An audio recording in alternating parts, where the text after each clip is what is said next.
2.5 倍だから。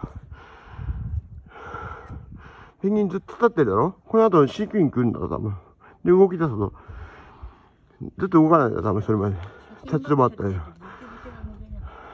降りるんですか？俺はこっちからどうぞ。は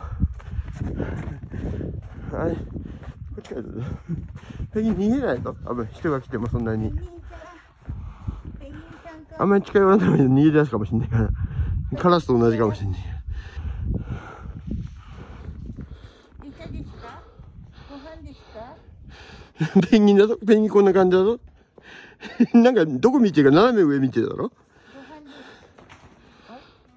す。飼育員が来るんだ、そこから。飼育員来るの？うん。あ、散歩かなんかかもしれない。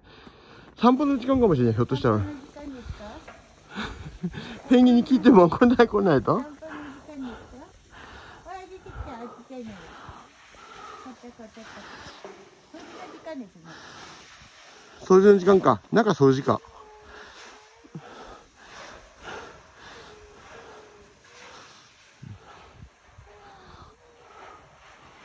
寒いですよ。ペンギン寒いとこ強いんだ。なんかペンギンの割にはでかいね。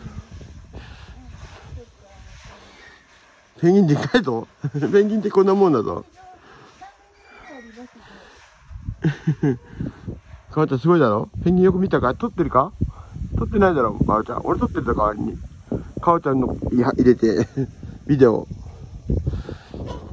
吠えたぞ。なんか怒ったぞ。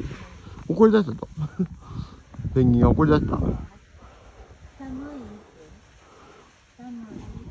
一人もう怒り出したぞ。俺はもう嫌だって。嫌だ。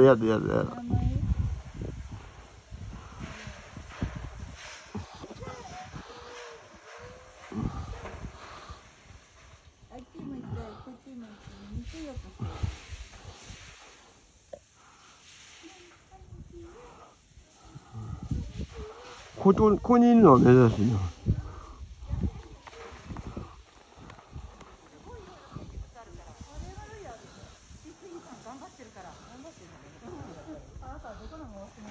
なんかみんなこっち向いてる。かっこいい。